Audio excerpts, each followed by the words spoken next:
Jordan Weisblatt. I'm Evan Smith. I'm Ethan Weisblatt. We are here today to support gun violence prevention. We aren't here because some demanding adult told us to be. We are not here to get attention. We are here because we simply think that there needs to be a change, and we are here to make it happen. According to the Brady campaign, because background check systems implemented in America are not required for all gun sales, the background check systems are not as effective as they should be. In 1998, the Brady Bill provisions that went into effect stated, instead of a 5-day waiting period for a background check, gun dealers are now able to conduct an instant computer check on the buyer accessing the National Instant Criminal Background Check System. Because this process is completed so quickly, there are potential details that gun dealers can miss during online background checks. We believe that background checks should be more extensive and should be mandatory for all gun sales, including private and online sales. With the numerous amounts of private gun dealers not using background checks and loopholes in background checks, it's almost as if the system is wearing a blindfold when it comes to gun sales that leads to gun violence. Gun violence isn't just an imposing threat to our country, but a problem that affects real people all across the country. We need to take action to fix this, and we need to do it now. Unfortunately, action isn't being taken because people believe that their schools and their communities are safe and they won't be affected by it. These people don't realize that this is an issue, just waiting to knock down the door into their lives. In fact, that is exactly what happened to me. Growing up, I never thought I would have to deal with the heartbreak that comes out of this topic, but every day I do. On February 14th of last year, a gunman walked into Stoneman Douglas High School in Parkland, Florida, killing 17. To most people, this is just a number, but for me and the friends and families of the people killed, it's a piece of our hearts stolen from our own bodies. On that Valentine's Day, just 1 year ago, my cousin, Alex Schachter, was shot and killed. It was that night when my life took a turn. At first, I just denied it. I didn't talk about the topic, I didn't want to join in the conversation my families were having, and just tried to get it out of my mind. It never did. The memory stayed haunting me, making me depressed at the thought of it. I still do with the thoughts of my cousin, my blood relative, my friend.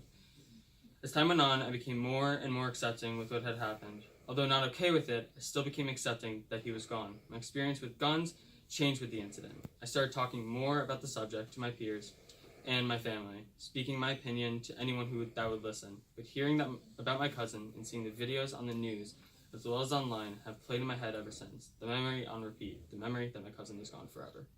As Jews, we are taught to respect and learn from the teachings of the Torah. There are many moral and ethical aspects of these teachings that the Background Checks Expansion Act supports. Leviticus 19:16 says, "Do not stand idly by while your neighbor's blood is shed." In not issuing background checks, firearm sellers are turning a blind eye and standing idly by while innocent people are being killed by these weapons.